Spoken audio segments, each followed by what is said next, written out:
You're listening to Greater Good Radio Hawaii. Please visit us online at greatergoodradio.com. Today's guest is Ritchie Mudd, President and CEO of RSI, Roofing and Building Supply. Beyond Ritchie's workday, he helps the community as a board member for the Sand Island Business Association, member of Building Industry Association, and the Young Presidents Organization, to name a few. Beyond running the several locations that you have on the islands, are you able to share with us why you're involved in these other community organizations and why it's important to you? Well, it really starts out, it's part of our business to be involved in our business. And we also try to be involved a little bit politically, too, because a lot of the organizations in town, especially the professional organizations, they help your community by, trying to make sure they watch the legislative laws and regulations and that sort of thing.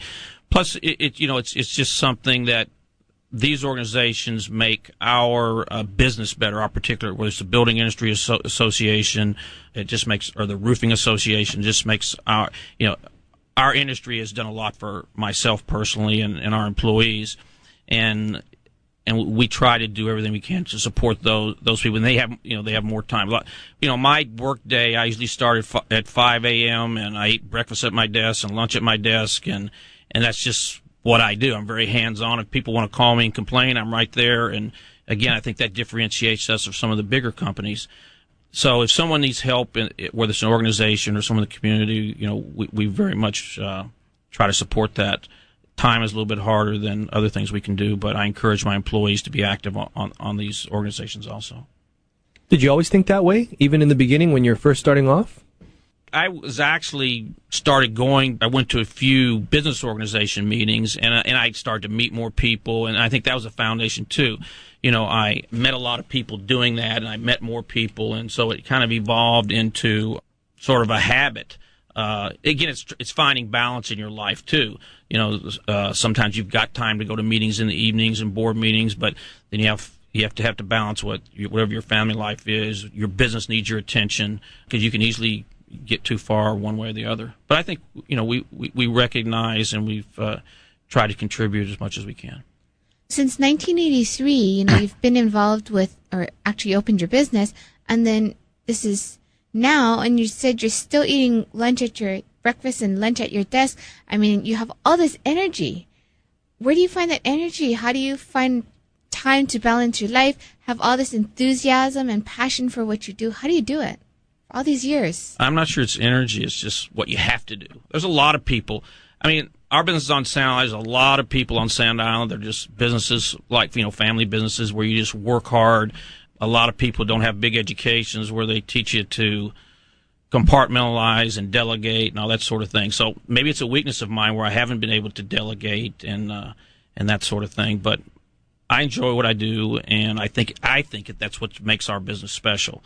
And I think a lot of small businesses are like that. People, we have contractors that come in and they, work, and they may work in different parts of the U.S., and they always try to find a small independent guy to work with because, again, I think you make decisions quickly, and you can, they don't have a lot of regulations if they want something done. So I don't know if it's good or bad. That's the way it is, and it's worked for my company. And then what advice would you give for younger people out there, maybe even in the earlier stages of their career, in regards to getting involved with the community and doing things with nonprofit organizations?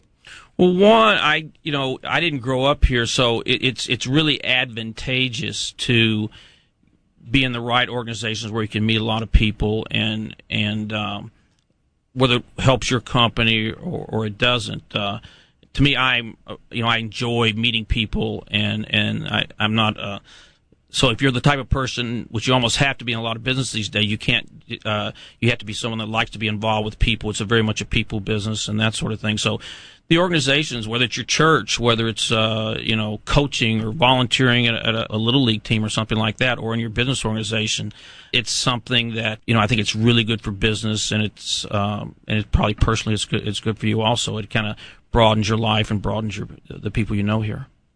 And any last bits of advice for our listeners out there? We have a good story where, I came here, didn't know anybody and didn't have any money, but if you work hard and learn every day, you can do a lot of good things here. And I know a lot of people that have done that. They They just worked real hard and treated people right, and I think Hawaii is a great place to do business. It's not easy, but I don't think it's any easier any other place. Thanks for joining us today on Greater Good Radio. For more information or a transcript of today's show, please visit us online at greatergoodradio.com. This is your host, Evan Leong and Carrie Leong, saying please join us next time for another episode of Greater Good Radio, Hawaii.